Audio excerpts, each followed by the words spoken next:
What's up, guys? This is Ray, and you're listening to another chapter in Journal of the Whills with Jackalmen Games. Today we have a very special guest, Honestly Sarcastic from The Hyperloops.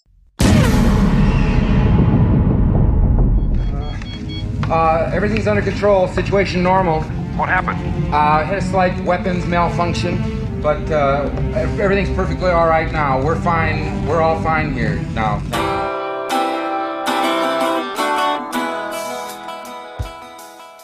Hey, Joe. How you doing today?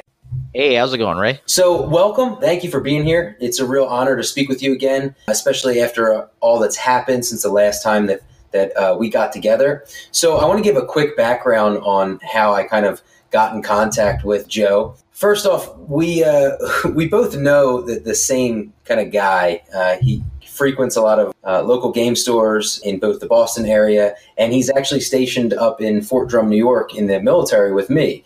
So, I was trying to get him into Star Wars Destiny. He's a very good Magic the Gathering player, and he kept kind of brushing me off, telling me no, he didn't want to do it. And I kept telling him, there is a competitive scene. There's guys out there that you could certainly, turn to. And I pulled up this video, which was one of Joe's vlogs.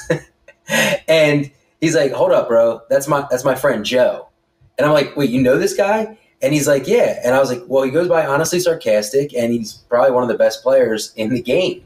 And he's like, oh, man, let me give him a call right now.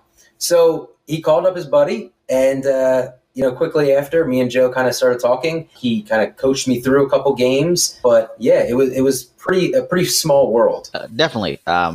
Rich is quite a guy, is the least to say. But, we played a lot of Magic down here since he was, like, young. Yeah, he's like the Goblin Kid. That's what they call him. He's indeed the Goblin Kid.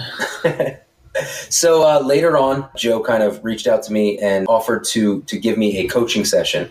So I was very grateful to receive that. The Hyperloops, they do offer coaching, on-demand coaching at their Patreon, page.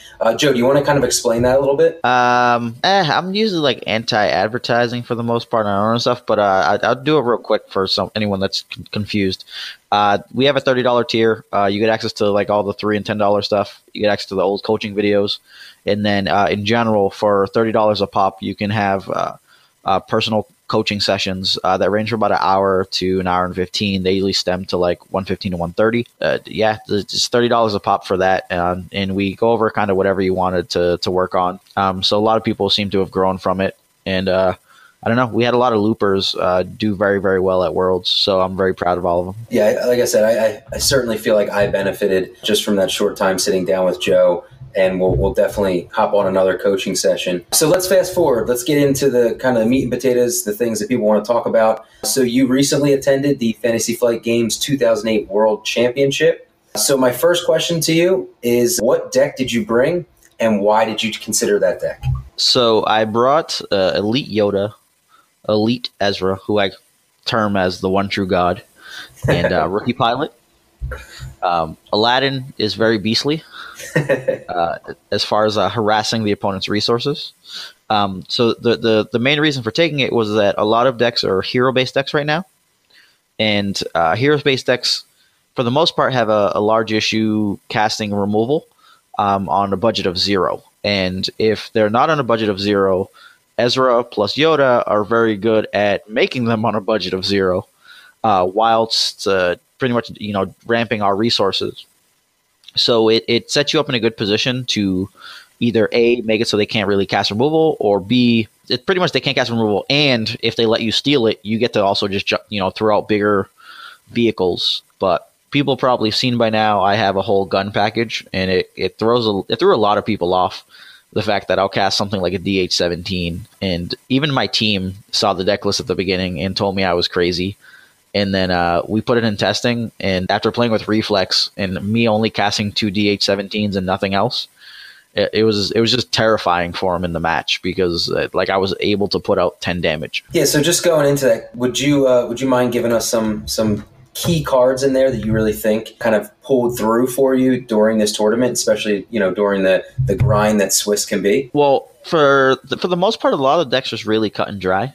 Very solid removal from stuff like flank, ping down, easy picking, overconfidence, You have the normal stuff from like Caution, Force Illusion, and then the gun package, DH, Holdout, and then a bunch of vehicles, Rally Aid for some ramp, as well as like you can use it on your 1-cost removal once you've gone through a portion of your hand, because you can just make it free.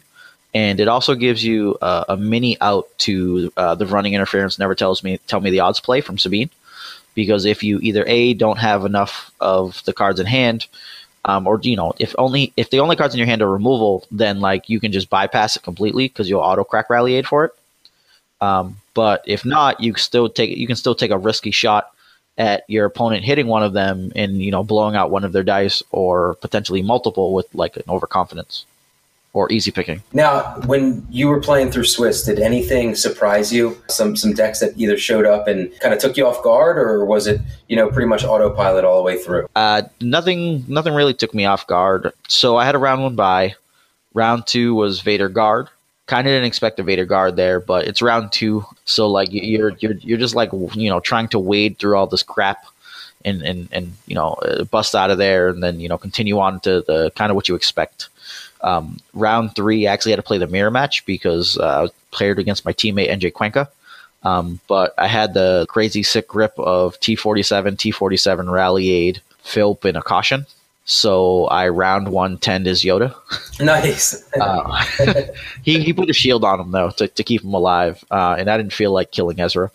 So I smashed the Yoda to 1, killed it on the next round. Then I think I killed either Rookie or Ezra, or like I killed Rookie after killing the Yoda in that round 2, and it was pretty much over from there because he couldn't get actual damage output with just those guys, and then my removal, like trying to reroll. So that was round 4. Round 5, I ran into Boba 7th. I ended up losing that one. We did have a pretty close fight, but Rookie Pilot couldn't pull out versus Boba. And then round 6 was Thrawn Towson, and Thrawn Towson is it can't cope with Aladdin. Aladdin just ruins his shit. That shit. Yeah, like just taking those resources right from him. Well, not even necessarily taking all of them either, because like they'll drop like a rocket launcher, and then you just never allow them to have the resource to pay for it. They would have to then have like a Thrawn 2, and if they do that, then they can use the rocket, but then they can't like remove. And if they can't remove, you've probably just killed Towson, because you can just go out swinging from the start. I think he ended up like best defensing, taking 3, so then I dealt 6 to his Thrawn in that first round still, and then so I just neatly killed it the next round and controlled out the dice that I needed to control. Like I think he jammed down a Force Wave, so he had like Force Wave plus Rocket, and I just never let him keep a resource.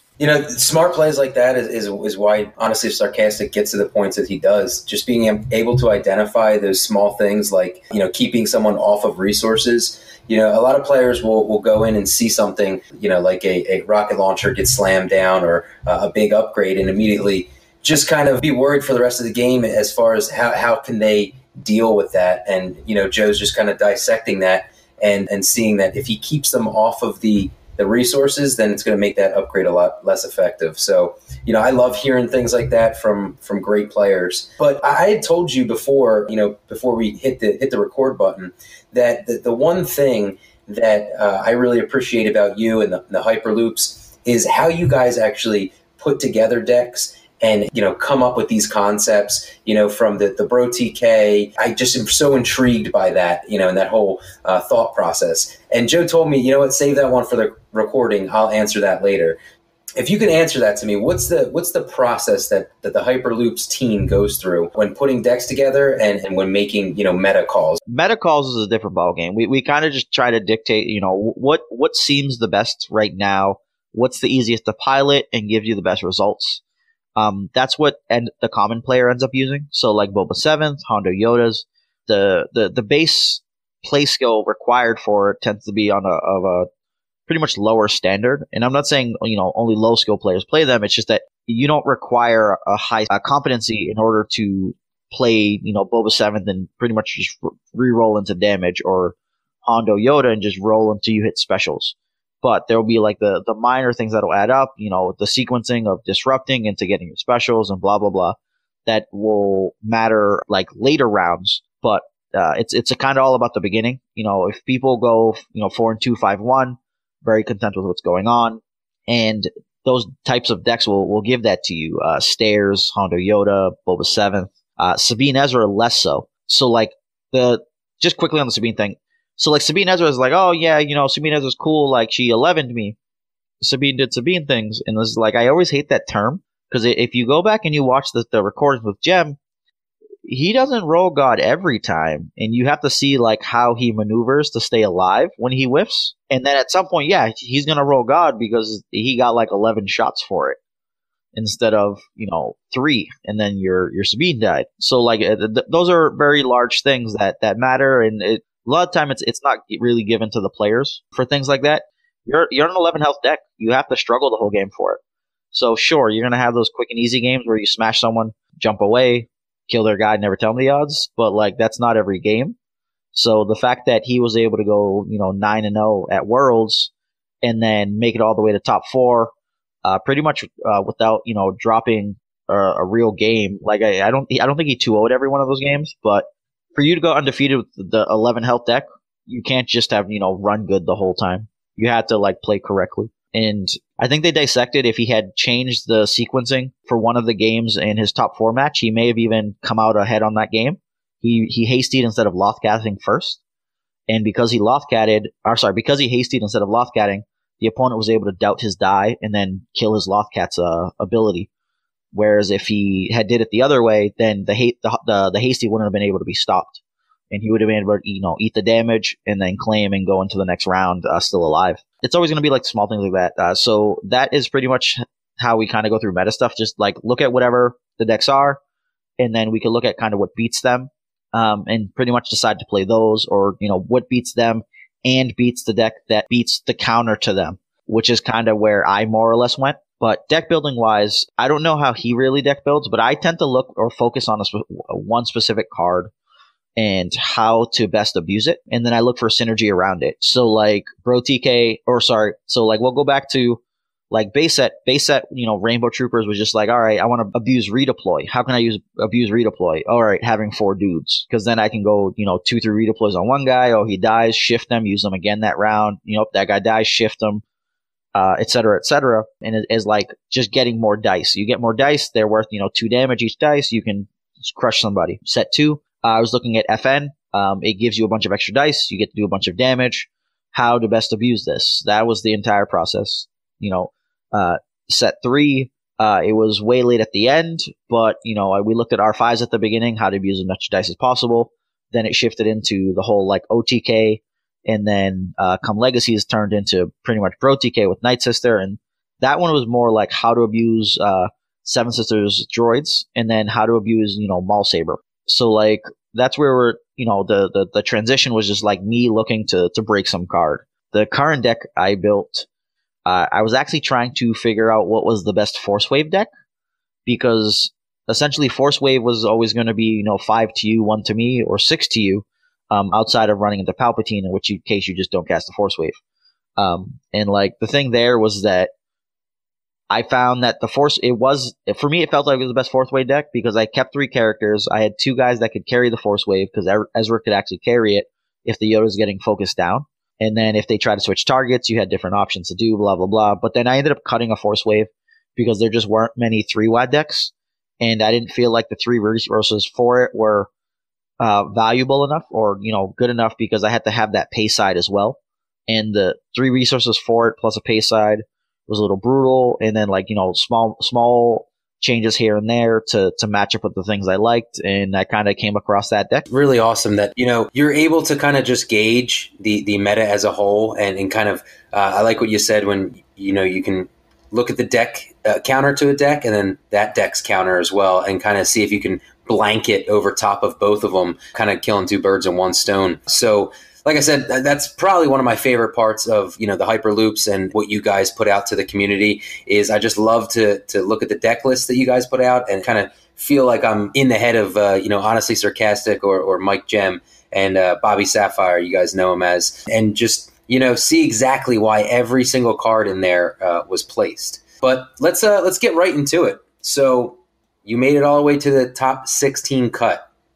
So I have some decks. I didn't list all of them because there was a good variety here, but we saw 3 Sabine Ezra decks in the top 16, 2 Ray Aylas, 2 Boba 7th, a couple variations on the vehicles, but you want to go through your matches one by one? Sure. So top 16 was against Jack from Golden Dice. And oddly enough, we had got paired up round 6, which was pretty much both of our like winning ins to 5-1s to feel good about the day. So we were paired up. We're sitting down. We're like, all right. And I'm like, you know what?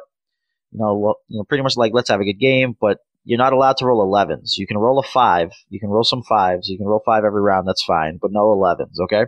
And then I was like, I really don't want to play this match right now. And then like the judge comes out, hey guys, don't start. We're repairing. And then just people look at me like, did you just sell your soul to the devil? And I'm like, nah, man. I just So we end up repairing, and then now we're sitting next to each other while we play. But we both end up pulling out and winning, so that was cool.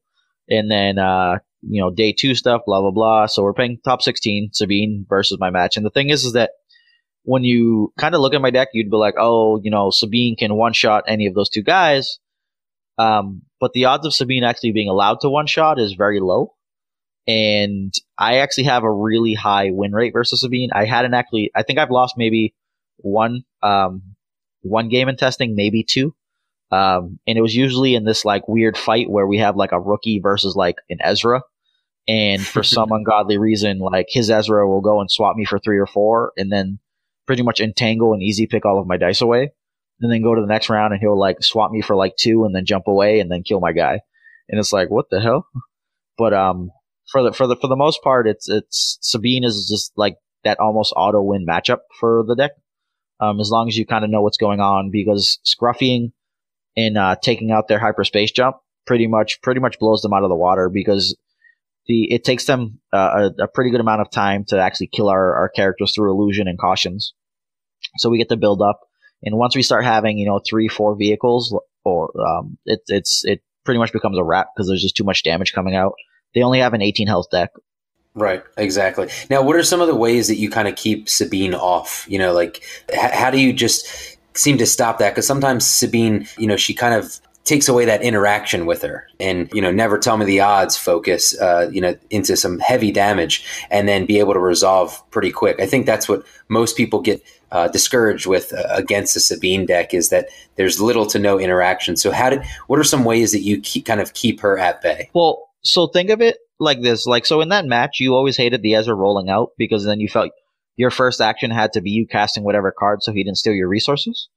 And it actually goes both ways. So one of the primary dilemmas there is that, so in that match, let's say in pretty much every opponent does this, they roll out their Ezra first. They take their battlefield, they roll out Ezra. And it's like, okay, so if they roll a special, I might end up just, spending my money. And it's like, okay, then, now they're fine. I have no money. I can't, stop them. They, jam down their weapon to reroll, whatever. But now let's say they whiff. Let's say they hit the disrupt, but not the special, or don't even hit that in general. If I roll out my Ezra and let's say they hit like 1/1 or like blank something and I get like special, then if I get the disrupt or special, their resource, they can no longer cast their weapon. So they end up having to jam their weapon onto Sabine and then either reroll or do whatever with the die. If they don't have a second weapon, they don't get the action sheet that round. And if they don't get the action sheet, you don't have much to fear when you have a bunch of pin downs and flanks and easy pickings, overconfidence, etc., etc. So that whole Ezra battle is like the start to the war in the game. And if I get to start with my battlefield, then the first thing I do is actually just roll out Ezra, because I can force them to immediately cast their upgrade 55% of the time because of disrupt and special. Even if don't really want to resolve it, I would immediately resolve it to take them off of the 2 resources. Okay. That starts the round for them in a bad position. And it also does that in subsequent rounds if I had the battlefield, or let's say they just roll out Ezra and then don't have the other weapon in the discard pile still. Because we run into that same situation again where I can keep them off of it. Now they can overwrite it. But they only have 1 weapon out now instead of 2. So the big thing there is that I can keep them off of those additional resources. If they claim the battlefield, take the resource and draw a card, I can use Yoda to flip Ezra to a special and steal that extra resource. So not only are they going into the next round with only 2 resources and the inability to cast Hyperspace Jump and Never Tell Me the Odds, which are their key cards, they can't grab an upgrade or an additional upgrade and play pay sides or, play easy picking. So like it cuts down a lot of their options. They also can't just override into a second chance. So they're way behind from the resource standpoint that most decks can't actively take their resource and get rid of it and do something well with it. Whereas because it's an Ezra fight and I have Yoda to pretty much auto special you, it puts them in that negative position of they don't get to maintain the money hungriness that they can't feed themselves well. Now, does it become not to touch too much more on this, but does it become a little bit more of a problem when they have something out like the Maz's Vault? Is that an issue? Does that kind of set you back a little bit as far as that game plan, or do you just hit the disrupt a little bit more aggressively? No. So like at that point, you can no longer do the original intent, but you still want to keep them off of 3 because the magic number of 3 is for Hyperspace Jump. So you're no longer going to be able to stop Never Tell Me the Odds there, but I have access to Scruffy. So if they roll out Ezra, I can just Scruffy and call Event and then take out Hyperspace Jump or Never Tell Me the Odds. So if they do the shit where they first action, do Sabine, overwrite, roll out, resolve like 3 or 4 damage, and then I just jam Scruffy on Event, I don't have to worry about getting Hyperspace Jumped out of the round, and they've used the Sabine dice already. So like the hitting Hyperspace Jump's a huge thing there. Like they can hit second chance, and I could pretty much not care about it at times because the amount of damage I can output. If I call Event and they don't have the jump, but they have the second chance, then I'm pretty much taking a piece of removal out of their hand. And since they have less ways to stop my damage now, I'm going to, I can go hit for 8 or 10 or whatever, and they really can't stop it. So the second chance isn't going to do much besides give an additional round. An additional round might let them kill one of my characters, but then I'm going to go back and shoot them again for like 6. So like it's a repeating thing where they're trying to stay alive and I don't make it easy on them. Right. But you still have to keep them off of 3 resources so they can't jump. But you don't try to strangle them entirely at that point.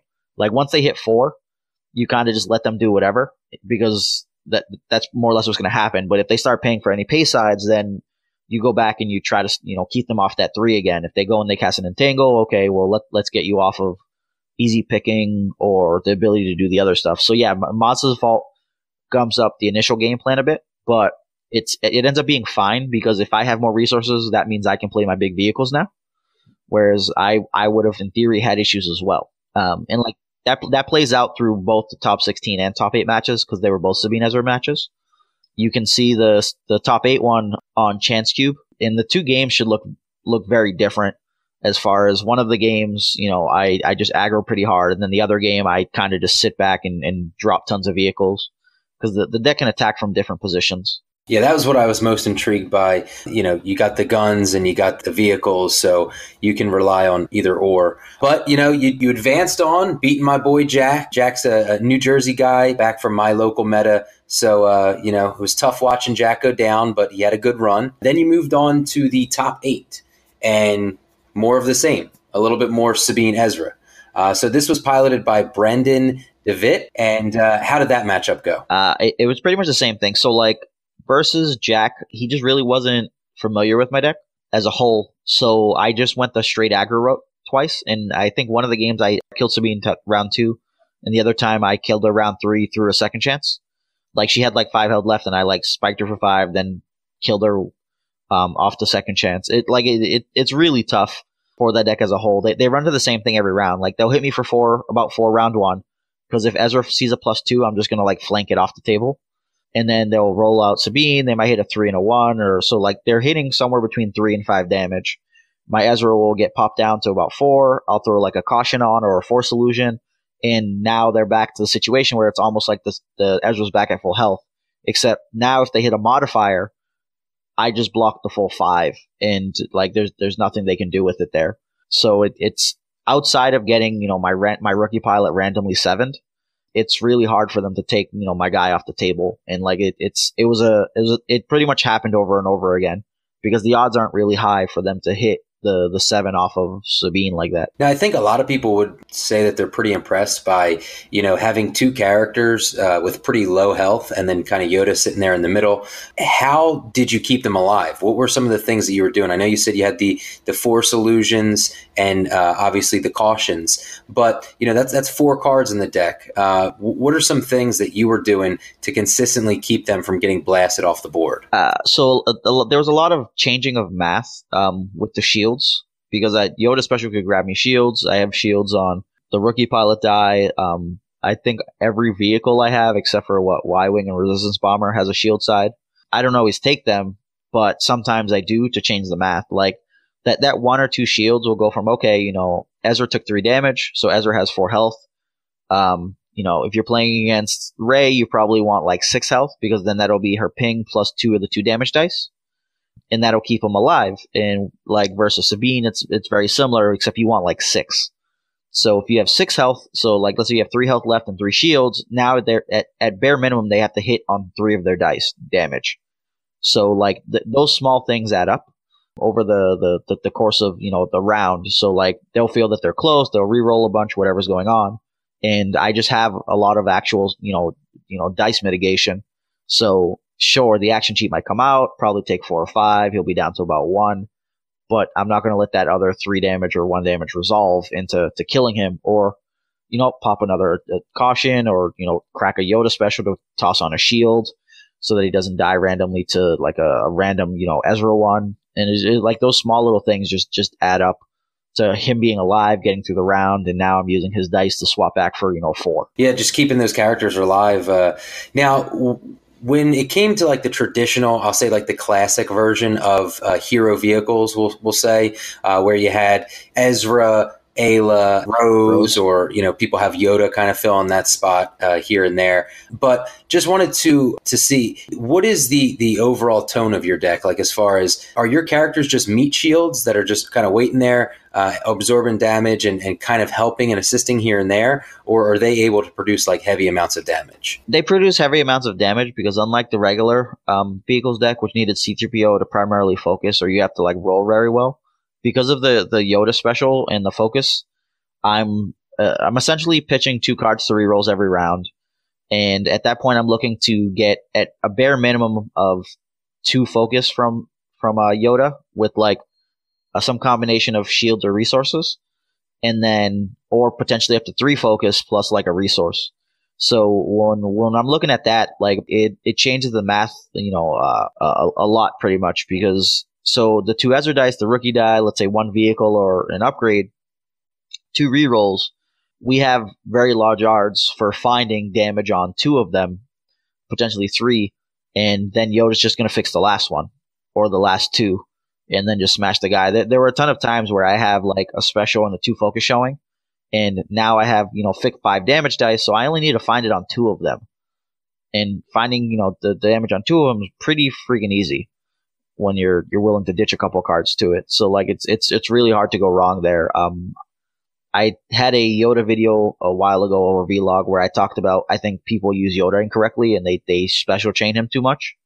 Whereas if you can just get both dice showing the special and or focus, you're going to get so much value from that you're just going to make it really hard on the opponent, especially if you don't allow them to cast removal, whether it be from choking their resources or I had Phillips and Scruffys in the deck, so I constantly knew what in my opponent's hand, and I could play around whatever they had. Yeah, that's smart.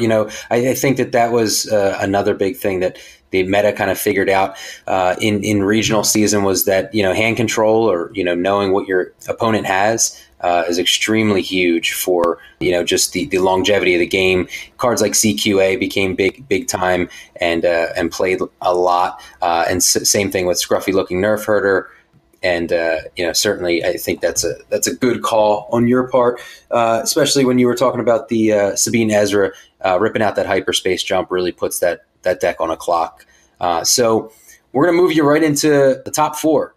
So I'm gonna have you just explain everything about this deck and this matchup. So it was against Mads Utzen. He was piloting the Rey Ayla deck, and that's Rey 2 and Ayla. How did this go? So the thing that I don't think most people are aware of is regular vehicles pretty much beat stairs near automatically. My vehicle deck loses to stairs near automatically.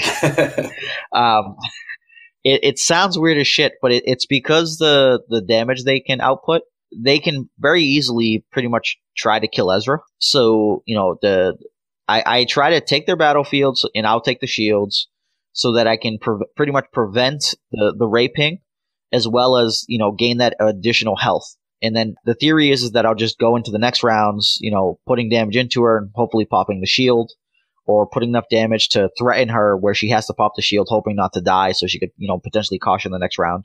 But that first round, he jams down a raised lightsaber and gets his shields and his ability to ping. And I don't really have a recourse there because I can't output damage fast enough. So he spent his money and I kind of get screwed in the process. We get to a close game. I resolve 4 into his Ayla to put him at 2 health remaining. And his option here is to either Ancient, and then I get to claim the battlefield, and I think take a shield. Or he can claim the battlefield, take a shield, and my only die in the pool is a Fang Fighter. I've got 3 cards in hand. So I can roll for that 3. If I hit the 3, I kill the Ayla and win that game. And in theory, it's like, oh man, those odds are pretty bad. But 3 rerolls on a 1 in 6 is actually 41% roughly. So he claims, and I get to take a 41% shot to win the game. I whiffed, so I died to deck out. Game 2, I pretty much just get manhandled. I let myself get synchroed knowing it's in his hand because there's not much I can do. Trying to fight it out, and pretty much once the second guy died, it was game over. But like I said, the match wasn't great, and I think I didn't get enough testing versus stairs in general. I understand how it works. I hate playing against those types of decks. And I think I'd probably need to focus on just straight ramping and jamming out vehicles the first round. Because I'm used to just going, all right, half health your guy, kill your guy. And people kind of scrambling in between. But Ray's a big pain in the ass because Ray's Sabers and Shoto and Ancient changes that amount of damage I need to kill her almost at any given time. And not to mention the fact that choking them out doesn't work against guard or hidden motive.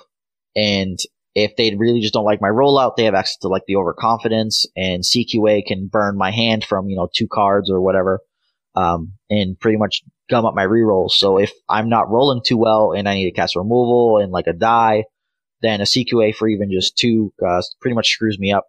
So he pretty much whooped my ass. But we went into the match, and I was kind of interesting because I asked him if they got some testing, or I asked Klaus that, and Klaus has made a face yeah, they got some testing in. But the only thing I could think was they didn't get a single test in. They're kind of afraid of my vehicles, and I was just really hoping he wouldn't realize that it's a bad match for me, and he would somehow give it away. But that almost worked game 1 because he tried to play the redeploy game with me, and playing the redeploy game with me is really hard. So I smashed Ayla for 4 and then let the round end, and he pretty much lost 5 of his dice in the process because he didn't get to use Ayla, and he left 2 blanks in the pool from a Ray and a Ray Saber. So I used all my other stuff, and I lost 4 damage in killing this guy, but I made him give up 5 dice. And that could have been a mistake because he could have ended up blanking out or having to pitch the synchronicity from his hand. He got to keep it to the next round, but whatever. We got to learn sometime or another. But I just wish I had more reps there because I don't understand how or what I would really need to do to even attempt to win that match. So I just knew it was pretty bad, and I had to kind of go in some YOLO play. And it seemed okay game 1, and game 2 it did not work out. So I apparently don't know what the hell I'm doing then. Well, you obviously know what you're doing to a certain extent. I mean, top 4 finish, obviously something to be very proud about. Now, you had spoken about Bobby Sapphire's run and your partner in Hyperloops, but a lot of us anticipated it was going to be a Hyperloops finals. I mean, that's what everyone was saying, social media kind of blowing it up. Like I said, unfortunately, it was not, but both of you making it to the top 4, great accomplishment. I know you spoke a little bit about Mike's run, but would you like to say anything more about how much he was kind of tearing it up? Yeah, man. I love that man. He's a great player. Proud of him as always. So we joked about this, but he 7-0'd round 1 or day 1, and if you don't understand what that means, he had a buy and no one told him, so it didn't get used. He finds out after he goes 6-0 that he had a buy, and he almost lost round 1. But our buddy Tommy doesn't play very often, so he kind of just he screwed himself and lost the game. And there was a way he kind of had an out, but yeah, no. So he had a buy, didn't use it, 6-0. He finds out, he's like livid at that point. Like if he had found out like after round 1 or 2, he might have been tilted completely and like literally just started throwing games without realizing it. Right. Yeah, that's crazy. Yeah, so I don't know how that happens. So he 6-0s and doesn't use his buy, and I use my buy and I 5-1'd. So like I got shit on quite a bit. Now, there was a lot of events going on around Worlds. Definitely people coming together from all over the world, really, and kind of meeting up. Hyperloops did their kind of meetup and their happy hour. How did that go? Well, KOR was the one with the happy hour. We didn't get to go to that. We got out of our pretty much catering thing and pretty much just went back to the house. And I think we got some testing in and then passed out. But that went great. Loved seeing all the guys there. Mended gave me like this cool deck box thing he made. There were just tons of people. Hidoy, I'm just going by Discord name. Yeah, that's fine. Reanimated was actually the U.S. Nationals champion. He was there with I believe a significant other, and like there's just tons of guys. Airbird Gaming came down. Yeah, I don't know. Like the normal crew. I've shot a bunch of them in my vlogs and whatnot, but I had to name Mended because I forgot about him in the deck box, and he was cool shit. So. Now he's just been mentioned 2 or 3 times, so now he can't bitch. Yeah. But yeah, like it was really cool. Like it was Rosevine Hall, which is probably like a mile or 2 from FFG Center. It was really close to where we were staying, and they had great food. It was a great time. I'm glad everyone enjoyed it that was there, and we'll probably definitely do something like this again next year. But we might, try to work better with the other content creators as far as making sure we're not doing shit at the same goddamn time. Yep. That would be most efficient. But yeah. But honestly, Sarcastic, I really appreciate you coming on. I know that you're probably getting pulled in so many different directions after a top 4 finish. So any final words for players out there if they're looking to make a run at Worlds or kind of knock you down a little bit? I know you don't like to assist your competition that much. They have to earn it. I've heard you say it before. But what are some words of wisdom from a obviously talented player that made it to the top 4 final? Well, no.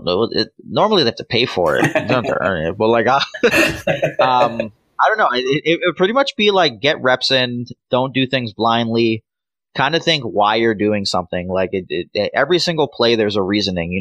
Why did my opponent Scruffy blind as their first action? Were they afraid of something? Like, was it that there was something they couldn't cope with? They just want to check for removal?